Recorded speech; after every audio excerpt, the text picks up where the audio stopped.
Oke teman-teman, sahabat UT dimanapun Anda berada, selamat bertemu kembali masih bersama Mas Tepen yang masih berbagi tentang informasi berkaitan dengan perkuliahan di Universitas Terbuka. Jadi teman-teman, di video kali ini saya tidak ada suatu pembahasan yang spesifik, tetapi karena kemarin saya sudah mengupload video yaitu yang ini, cara registrasi mata kuliah ulang terbaru tahun 2023. Nah, teman-teman bisa melihat di video saya tersebut.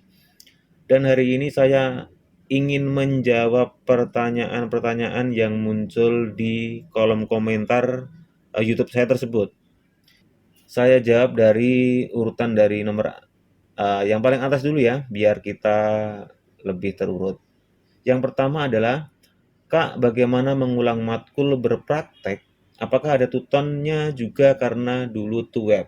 Nah, intinya pasti sistem dan mekanisme itu tetap sama jika teman-teman itu mengulang, karena ketika teman-teman itu mengulang sebuah mata kuliah, maka teman-teman juga harus meregistrasikan lagi mata kuliah tersebut untuk dipelajari kembali, untuk dilaksanakan kembali seperti yang sudah teman-teman lakukan di semester sebelumnya. Intinya mengulang kembali mata kuliah tersebut apapun itu.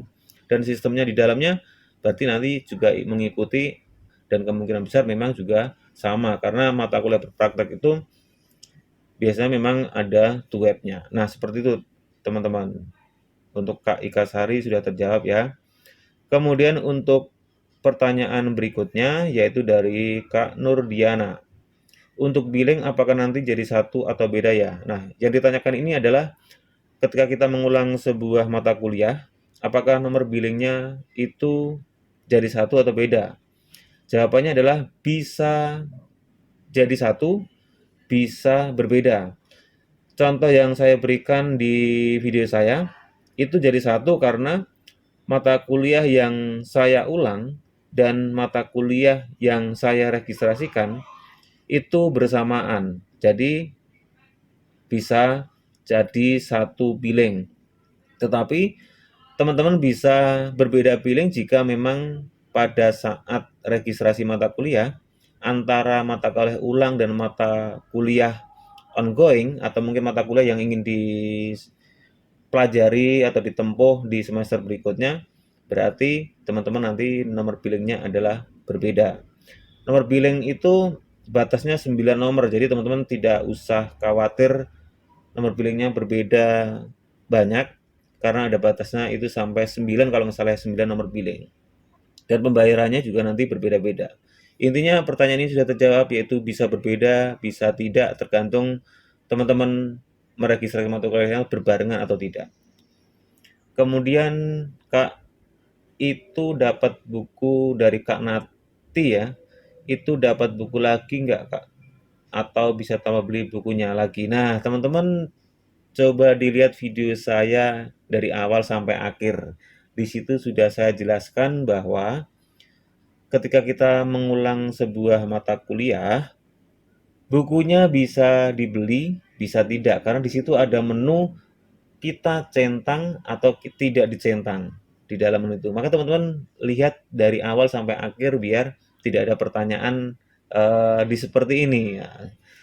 Oke, lanjut pertanyaan berikutnya yaitu Kak Kencana Cahyana.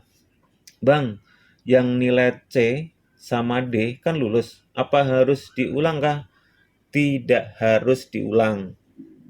Disesuaikan dengan target masing-masing mahasiswa.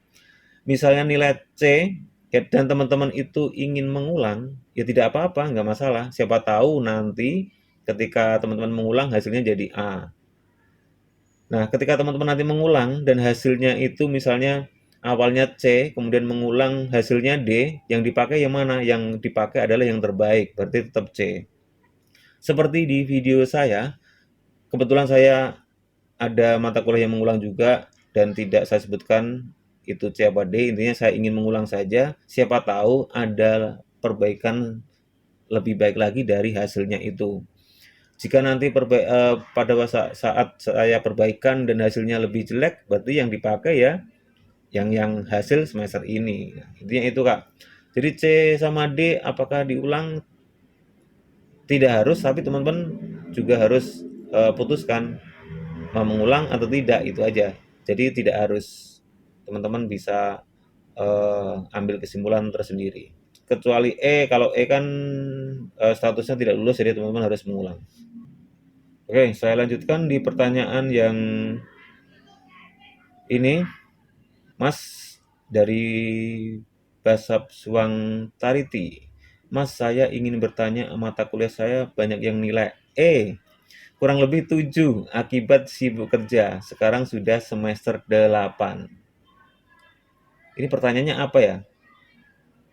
Atau keluh kesah atau apa? Intinya, jika Ibu Basab ini mempunyai nilai E kurang lebih 7, ya Kakak Basab itu harus melanjutkan lagi atau mengulang lagi mata kuliah yang E itu. Kalau misalnya ada 7 mata kuliah, berarti kurang lebih Kakak kalau misalnya itu tidak dari 7 mata kuliah yang tidak lulus itu, jika jumlah SKS-nya itu tidak melebihi dari 24 SKS, teman-teman Kakak registrasikan aja semua yang tidak lulus itu.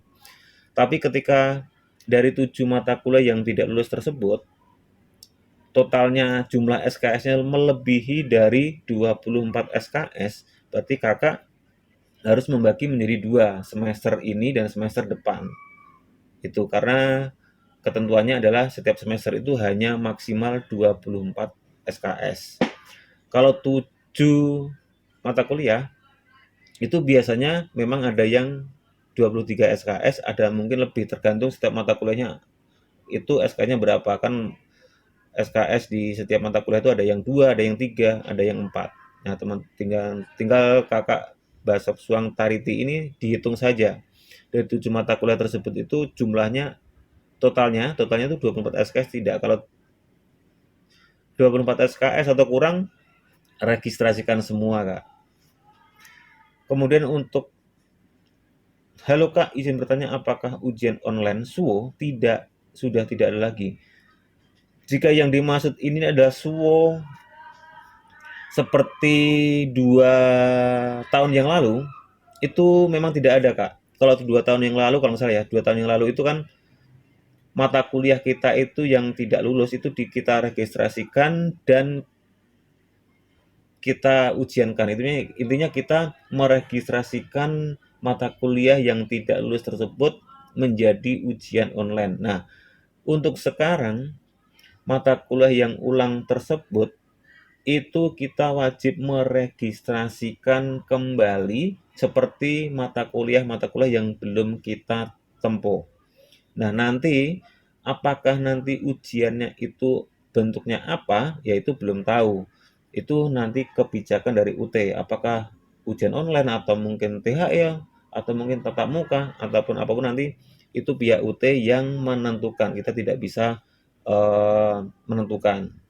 Dan apakah nanti ikut perkuliahan kembali, itu bisa ikut, bisa tidak. Tapi lebih baik ikut saja Kak, lumayan kan dapat ilmu lagi yang kemarin belum, mungkin materinya belum tersimpan di memori kita, bisa kita pelajari kembali. Intinya itu Kak ya, ujian online SUO yang dimaksud seperti 2 tahun yang lalu ya Kak, itu memang tidak ada. Jadi caranya sekarang itu adalah meregistrasikan kembali mata kuliah tersebut, seperti mata kuliah yang belum ditempuh. Kemudian untuk Kak DNS SIS, kalau SIPAS ini terkait dengan jenis apa nih? Jenis pengambilan mata kuliah atau mungkin jenis paketnya, SIPAS non TTM atau non SIPAS, atau itu mungkin akan saya jawab di video saya nanti ya teman-teman ya. Biar kita di video saya ini satu video, satu pembahasan. Kalau boleh kita spill dikit, kalau SIPAS non TM, apakah TMK, apakah harus mengupdate? Nah, sebenarnya di video saya yang membahas tentang TMK dan Tuton atau mungkin e-learning itu sudah banyak sekali. Teman-teman bisa mengambil kesimpulan perbedaannya TMK dan Tuton itu seperti apa. Saya buat video-video ini bukan maksud apa, tapi ingin membantu teman-teman kita yang mungkin dari semester 1 atau mungkin baru mau masuk UT, langkah-langkahnya untuk kuliah di UT, karena di UT kalau kita tidak cari informasi sebanyak-banyaknya, kita tidak akan pernah tahu perubahan-perubahan yang terjadi. Intinya UT akan selalu membuat yang terbaik bagi mahasiswanya. Oke teman-teman sahabat UT dimanapun Anda berada, terima kasih yang sudah menonton video saya sampai saat ini. Dan mohon maaf jika ada salah kata dalam penyampaian dan mungkin informasi yang kurang valid. Ini berbagai video-video saya adalah contoh nyata atau mungkin contoh real dari pengalaman yang sudah saya alami selama ini. Oke teman-teman, sampai jumpa di video saya selanjutnya. Bye-bye.